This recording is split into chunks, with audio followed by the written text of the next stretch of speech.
Woodland Park, Colorado, 2008. Woodland Park sits high in the Colorado mountains, where the air thins and the trees close in.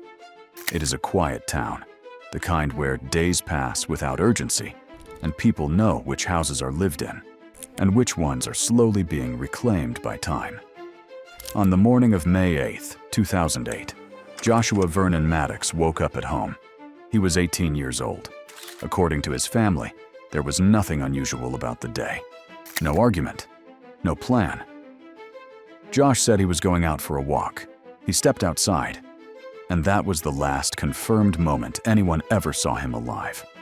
At first, his absence did not feel final.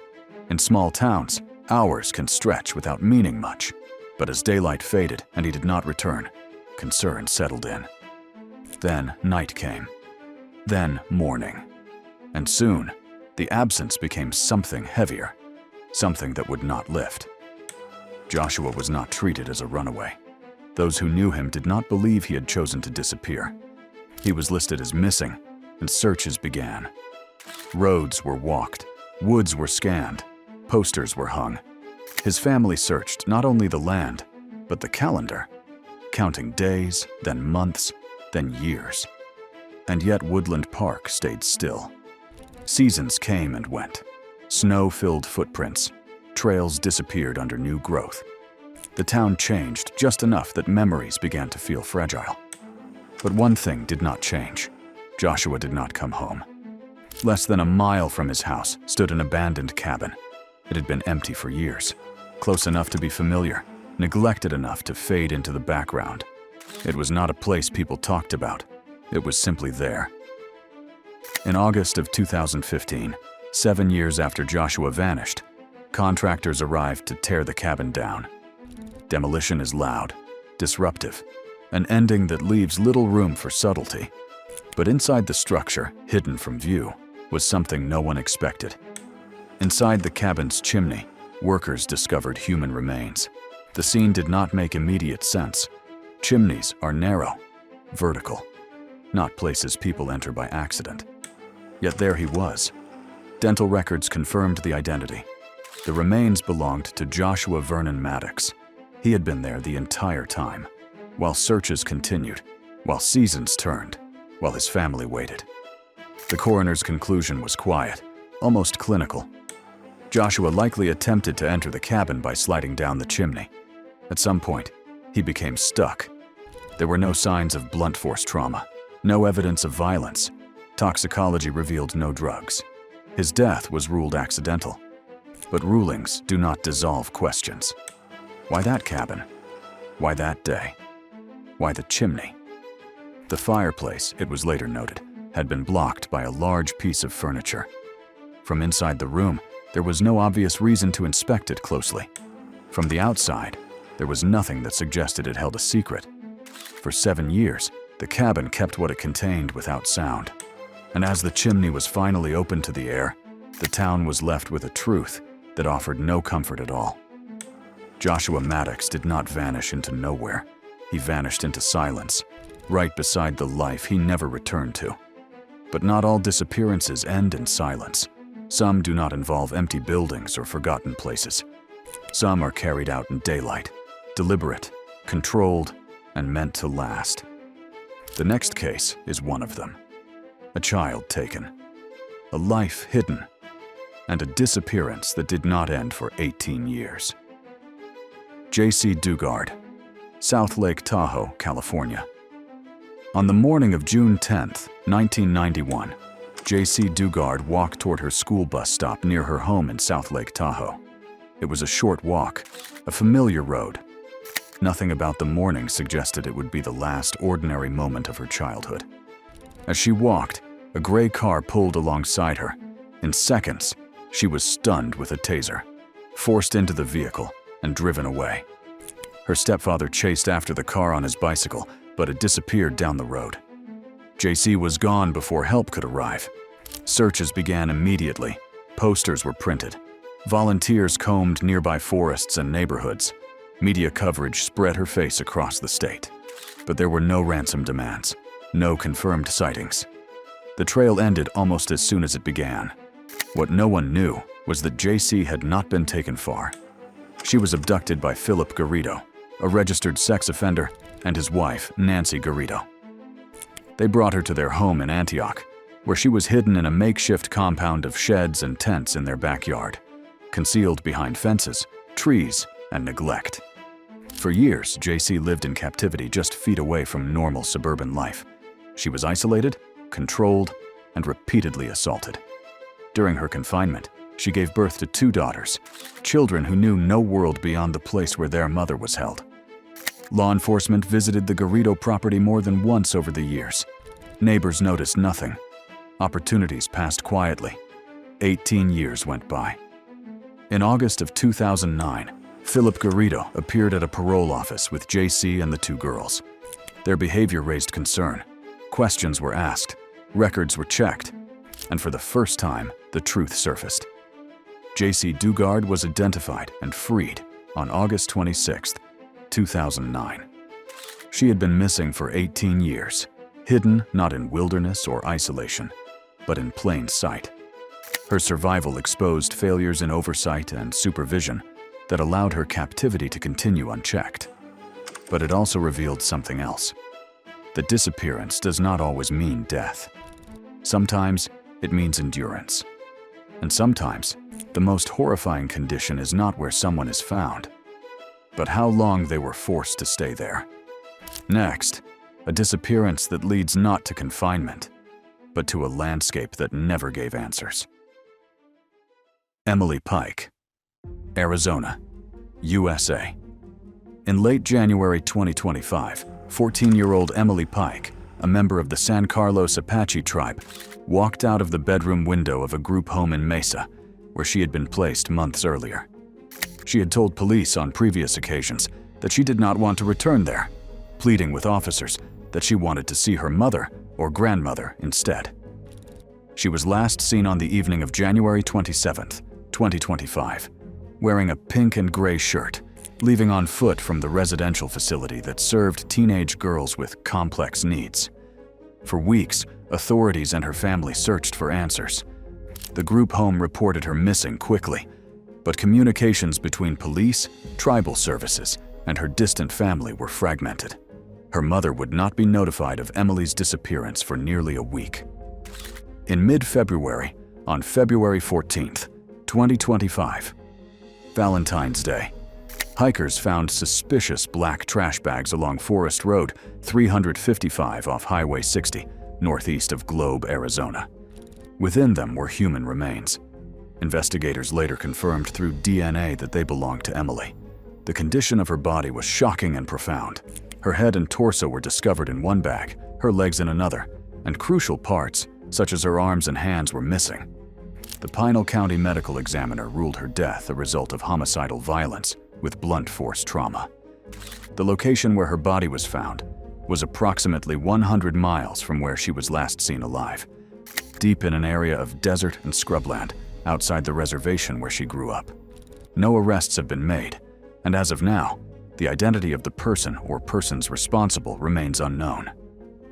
The FBI, the Gila County Sheriff's Office, and tribal law enforcement continue to investigate and have offered rewards totaling tens of thousands of dollars for information leading to suspects. Her death sent shockwaves through her community and beyond, not only for its brutality, but for the profound questions it raised about how and why she ended up so far from the place she was last seen.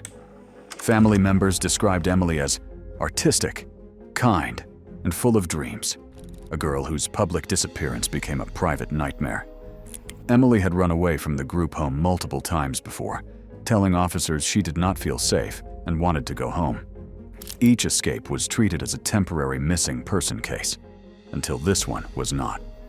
And while the investigation continues, her story has become part of a much larger, heartbreaking pattern that has drawn attention to the systemic failures surrounding vulnerable children, especially those from indigenous communities.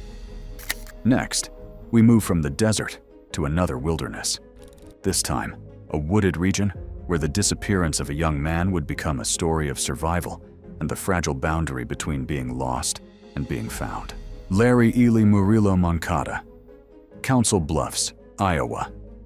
On November 28, 2018, 25-year-old Larry Ely Murillo Moncada left his apartment in Council Bluffs after an argument with his family. Larry had struggled with bipolar disorder and had stopped taking his medication. When he walked out that day, he was barefoot, wearing light clothing, and not prepared for the cold. By nightfall, he had not returned. Police searched the area. Family members pleaded publicly for help, stressing Larry's vulnerability and the urgency of finding him before the winter temperatures dropped further. Days passed, then weeks. There were no confirmed sightings, no phone activity, no trace of where he had gone. What no one knew was how close he actually was. Less than a mile from Larry's apartment stood a former no-frills supermarket, closed and awaiting renovation.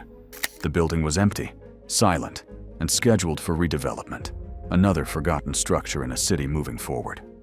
On January 24, 2019, contractors began removing shelving inside the store. As they dismantled a row of walk-in coolers, they noticed something unusual behind one of them, a small gap between the cooler and the wall. Inside that narrow space, they found human remains. Larry Murillo Moncada's body was wedged behind the cooler, upright and trapped. Investigators determined he had climbed into the space, possibly seeking warmth or shelter, and was unable to free himself. There were no signs of violence, no evidence of foul play. The medical examiner ruled his death an accident.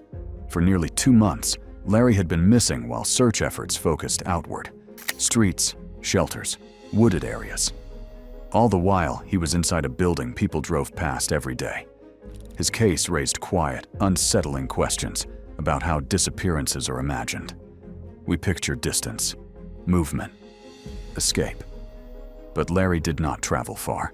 He did not leave the city. He did not cross into the unknown. He simply stepped into a space no one thought to check. And when the renovation ended and the wall came down, the truth was revealed. Not buried by time, but by architecture. Next, a disappearance that would defy expectation entirely, because the person who vanished would later be found alive after 16 days alone in terrain that rarely gives second chances. Amanda Eller, Maui, Hawaii. On May 8, 2019, 35-year-old Amanda Eller, a physical therapist and yoga instructor, set out for what was meant to be a short, 3-mile hike in Makawao Forest Reserve, a dense forest of trails and ravines on the northern slopes of Maui. She left her car parked at the trailhead with her keys hidden under the tire, but her phone, wallet, and water were left inside, a routine she often followed for short walks. When Amanda did not return that evening, alarm grew quickly. Local authorities and volunteers mounted a search through the thick underbrush, steep valleys, and overgrown ridges that fill the forest.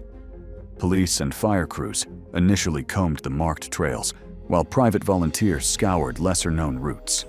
A reward and hundreds of supporters drew increasing attention as the hours turned to days. What began as a simple hike became a covert struggle for survival. Amanda became disoriented soon after leaving the trail and lost her sense of direction. She wandered deeper into the forest, trying to retrace her steps, but ending up farther from the trailhead. On the 4th day, she fell about 20 feet down a hillside, breaking her leg and injuring herself further. Along the way, a flash flood washed away her shoes. She was alone, injured, and without the basic gear most hikers rely on. For 17 days, Amanda existed in that forest reserve. She drank water from natural streams, ate whatever food she could find, including wild berries and insects, and sheltered where she could to ride out heat and rain. Her injuries made every step difficult. Many days were spent crawling or inching forward with what strength remained. During that time, helicopters, search dogs, and volunteer teams combed the landscape. The sheer size and density of the forest, full of ravines, gulches, and indistinct trails, made locating one person nearly impossible despite growing public attention. Many began to fear the worst. Everything changed on May 24, 2019, when a volunteer flight crew from Windward Aviation spotted Amanda while flying over the remote ridges. She was perched near a waterfall, battered but conscious, her leg broken, skin burned, eyes weary from weeks of isolation. A helicopter winched her to safety. Her rescue was widely described as miraculous. Friends and family embraced her as she was carried from the forest, her story of endurance becoming an unexpected testament to will and fragility in equal measure. Amanda later spoke about the psychological aftermath of the experience, how the ordeal changed her perspective, and how survival in the wild exacted a long emotional cost even after her return to civilization. Her case became one of the most discussed wilderness survival stories of recent years, not because of mystery, but because of its stark simplicity. A hiker walked into the forest without preparation and lived long enough to see herself found. Next, we turn to another disappearance that began as an ordinary day, but would end in one of the most infamous, unsettling discoveries of the 2000s and 10s. Kris Kremers and Elisa Froon, Boquete, Panama. In the spring of 2014, Kris Kremers, 21, and Elisa Froon, 22, two young Dutch women, arrived in Boquete for what was meant to be a meaningful trip, volunteering with children, learning Spanish, and exploring a country they had saved up months to afford. On April 1st, they set out for a hike on the well-known El Pianista Trail, a scenic route through cloud forest near the slopes of the Baru volcano. The day began like any other travel adventure. Photos of the two friends smiling at a summit, messages sent to family, plans to return for dinner and sleep. But as afternoon waned, they did not come back. Their host family grew alarmed when the dog they brought on the walk returned alone. Searches began immediately. Local police, trackers, Dutch detectives, families digging through dense jungle by air and on foot. Yet for weeks there was nothing. No sign, no trace, no footsteps breaking the soft, wet earth. 10 weeks after their disappearance, a local woman found a blue backpack on a riverbank near the village of Alto Romero. Inside were sunglasses, a water bottle, Lisanne's passport, 2 bras, both women's phones, and Kris's camera. All in surprisingly good condition despite the tropical heat. The phones and camera became the case's only reliable witnesses. Digital records showed attempts to call emergency numbers within hours of their hike, calls that never connected due to poor jungle reception. Later, Kris's iPhone continued to power on sporadically for days, but with incorrect passcodes entered, suggesting someone was trying to use it without knowing the lock code. The camera's memory card yielded even stranger clues. Dozens of photos taken in the dead of night between 1 a.m. and 4 a.m., mostly of blackness, foliage, and indistinct objects, none typical of hikers resting or trying to find their way. Weeks after the backpack was found, scattered remains began appearing along the banks of the Culebra River. A pelvis bone, a boot with a foot inside, then many more fragments. DNA confirmed they belonged to Kris and Lisanne. In total, only a small percentage of their skeletons was recovered, spread across several miles of jungle and riverbank. Despite the physical evidence, investigators could not reach a definitive conclusion. Panamanian and Dutch authorities initially suggested the girls likely became lost and suffered fatal injuries or exposure after leaving the trail. But many experts and observers found the evidence, especially the nighttime photos and phone activity, perplexing and unconclusive. To this day, how Kris and Lisanne ended up in those remote parts of the jungle remains unresolved. Their disappearance reminds us that sometimes nature is vast enough to swallow not just people, but the explanations for their fates. Next, we shift from mystery in the jungle to a disappearance that would plunge into the dark corridors of mental health and isolation. Libby Ann DiBenedetto, Broward County, Florida. In April 2000, Libby Ann DiBenedetto, a 35-year-old mother of 3, vanished after a night out with friends at a bar in Davie. She had recently finalized a divorce and was living with her mother in nearby Sunrise. After leaving the bar in the early morning hours, her last known action was placing a phone call, reportedly from a payphone, to her therapist. After that call, she was never seen or heard from again. For over 25 years, Libby's disappearance remained a cold case. Her family, friends, and local law enforcement were left with unanswered questions and no concrete leads. Her gold 1996 Toyota Camry with distinctive bumper stickers and her personal effects disappeared along with her.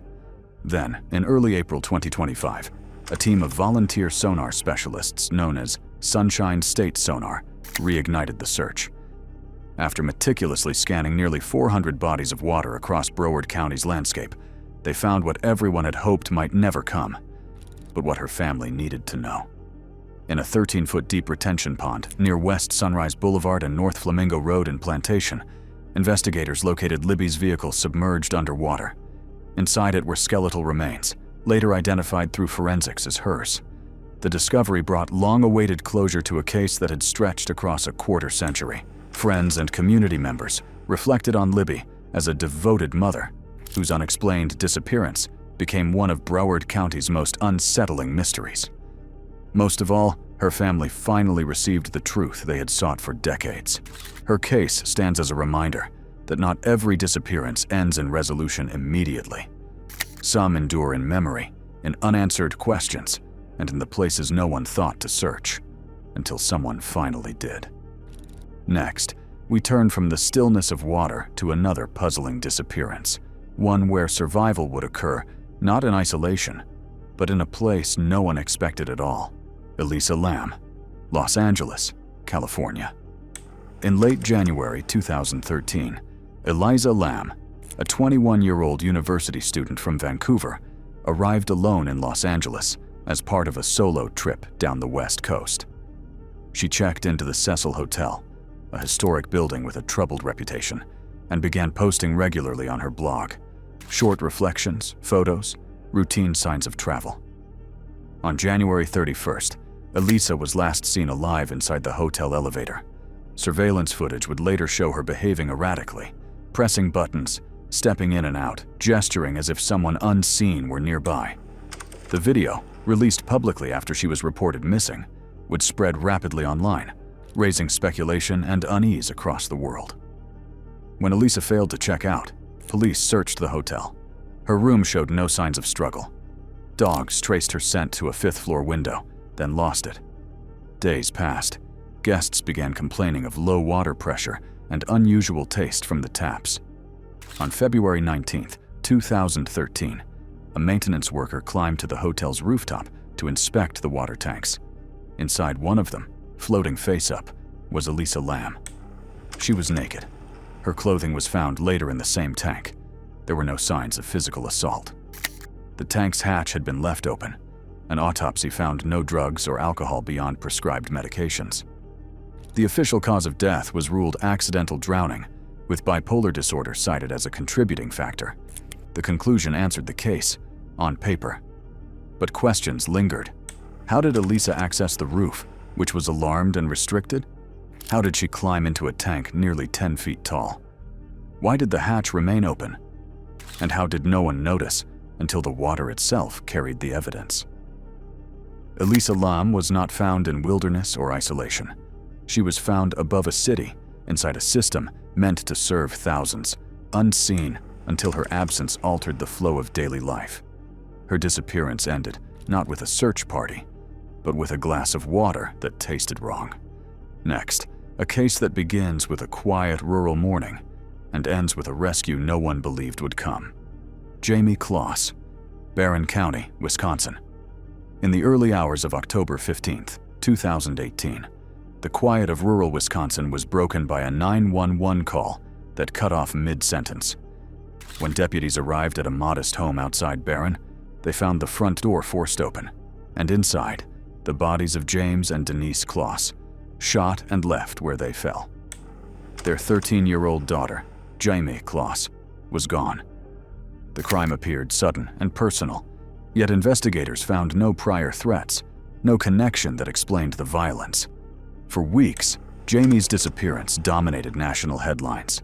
Tips flooded in, roads were checked, woods were searched, but there were no credible sightings, no demands, no answers. What authorities did not yet know was that Jayme had been targeted at random. She had been abducted by Jake Patterson, a stranger who had seen her step off a school bus months earlier, and decided, without knowing her name, that he wanted to take her. After killing her parents, he forced Jayme into his car and drove her to a remote cabin near Gordon. There, she was hidden beneath a bed, barricaded, instructed to stay silent while life continued just beyond the walls.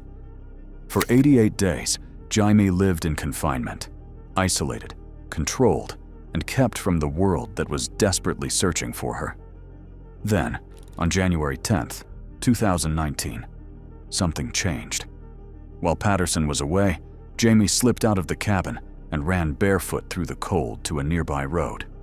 She flagged down a passing car and spoke words few believed they would ever hear. "My parents are dead. I was kidnapped. I need help." She was 13 years old, and she was alive. Jayme's rescue ended one nightmare, but left another behind. The knowledge that a life can be shattered without warning, chosen at random, and hidden in plain sight by someone no one ever suspected. Her disappearance did not end in discovery by police. It ended because she escaped.